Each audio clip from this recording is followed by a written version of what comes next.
ربنا آتنا في الدنيا حسنة وفي الآخرة حسنة وقنا عذاب النار۔ تو ہم آپ کو یاد رکھنا چاہیے، جب ہم اور آپ مسلمان ہیں، ہم اور آپ اسلام کے ماننے والے ہیں، نبی کریم جناب محمد الرسول اللہ صلی اللہ علیہ وسلم کی امتی ہونے کے ناطے نبی علیہ الصلوۃ والسلام پر جو ذمہ داری اللہ نے دی،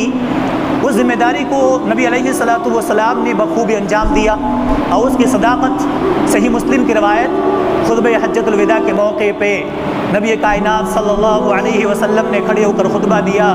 اس کے بعد نبی نے کہا تھا کہ لوگوں یہ بتاؤ کہ اللہ نے جو ذمہ داری مجھے دی تھی، جتنی باتیں مجھے کہا تھا کہ لوگوں تک پہنچا دو،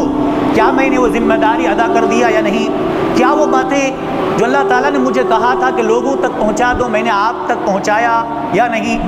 تو جتنے صحابہ کرام وہاں موجود تھے، ہر ایک صحابہ نے بیک زبان ایک بات کہا، اے اللہ کے نبی صلی اللہ علیہ وسلم، اگر ایسا ہوا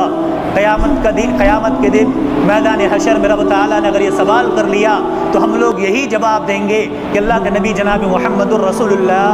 صلی اللہ علیہ وسلم نے اپنی ذمہ داری بخوبی انجام دے دیا۔ جو بھی باتیں تھیں دین کی، اسلام کی، تبلیغ کی، وہ تمام باتیں اللہ کے نبی نے پہنچا دیا۔ جب امت نے گواہی دے دی، اللہ کے نبی نے شہادت کی انگلی کو آسمان کی جانب اٹھایا، اور اس کے بعد سے نبی نے کہا اللہم اشہد اللہم اشہد اللہم اشہد، 3 مرتبہ اللہ کے نبی صلی اللہ علیہ وسلم نے کہا الہ العالمین، ان لوگوں کی گواہی پر تو بھی گواہ بن جا کہ میں نے اپنی ذمہ داری بخوبی انجام دے دیا ہے۔ اس کے بعد نبی نے ایک بات کہا تھا، لوگوں جو یہاں موجود ہو تم ان باتوں پر یہ عمل کرو، اس کے بعد تمہارے اوپر ذمہ داری ہے جو لوگ یہاں موجود نہیں ہیں ان تک تم کیا کرو، پہنچاؤ۔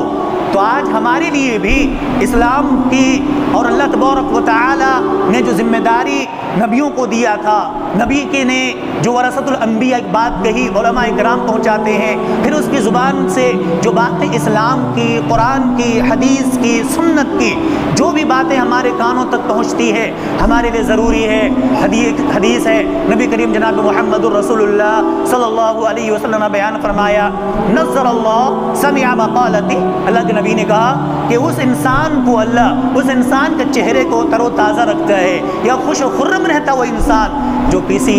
ایک بات کو نبی کی سنتا ہے، عمل کرتا ہے، اس کو یاد کرتا ہے، پھر دوسروں تک پہنچاتا ہے۔ تو ذمہ داری ہماری ہے، ہم جو باتیں سنیں اس پر عمل کریں اور دوسروں تک کیا کریں، انشاءاللہ پہنچانے کی کوشش کریں گے۔ حضرات گرامی، تو اسلام کی اتنی بڑی حقانیت، اتنی بڑی سچائی جو نبی صلی اللہ علیہ وسلم نے حجۃ الوداع کے موقع پر کہہ دیا، امت تک پیغام پہنچا دیا، تو قرآن سے جانیے، ہم جانیں گے آج قرآن سے اسلام کے بارے میں۔ پہلی بات، اسلام وہ دین ہے جس کے بارے میں رب تعالیٰ نے کہا ان الدین عند اللہ الاسلام، یہ پہلی بات ہے، سب سے پسندیدہ دین اگر کوئی ہے تو دین اسلام ہے۔ پھر اللہ تعالیٰ کہتا ہے کہ سنو، اللہ تبارک و تعالیٰ پھر کہتا ہے وَمَن يَبْتَغِ غَيْرَ الْإِسْلَامِ دِينًا فَلَن يُقْبَلَ مِنْهُ، اللہ کہتا ہے اس اسلام کے علاوہ اگر کوئی دین تم قبول کرو گے، اللہ کہتا ہے اسے قبول نہیں کیا جائے گا۔ گویا کہ دو باتیں معلوم ہوئی، پسندیدہ دین بھی دین اسلام ہے، اسلام کو چھوڑ کر کوئی اور دین پر کوئی عمل کرے گا تو اللہ کہتا ہے اسے قبول بھی نہیں کیا جائے گا۔ یہ دو باتیں۔ تیسری اہم بات اسلام کے سلسلے میں اللہ کہتا ہے، اسی موقع پہ حضرت عمر بن خطاب رضی اللہ عنہ کے پاس ایک یہودی آتا ہے اور آ کر کہتا ہے یا عمر، تمہارے قرآن میں ایک آیت کریمہ ہے، اگر ہمارے تورات کے اندر وہ آیت کریمہ ہوتی، ہماری کتاب میں وہ موجود ہوتی تو اللہ کی قسم وہ دن جس دن یہ آیت نازل ہوئی ہم اس دن کو عید کا دن منا لیتے۔ اللہ اکبر۔ حضرت عمر نے کہا بتا دیجئے وہ کون سی آیت کریمہ ہے جن کے بارے میں آپ اتنی بڑی بات کہتے ہیں؟ چونکہ موقع وہی ہے، لوگ حجاج کرام حج کے لیے روانہ ہوتے ہیں، اسی موقع کی بات ہے، اسی دوران کی بات ہے۔ اللہ کے نبی صلی اللہ علیہ وسلم اس دور میں تھے جب اللہ کے نبی حج کے لیے گئے ہوئے تھے۔ تو عمر بن خطاب نے پوچھا کون سی آیت؟ پڑھ کے سناؤ۔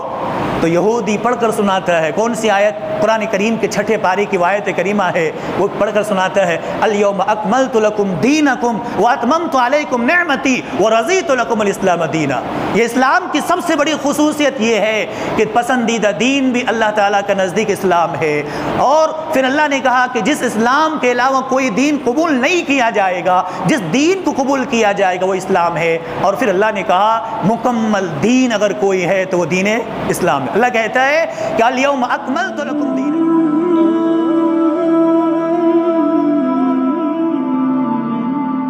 Oh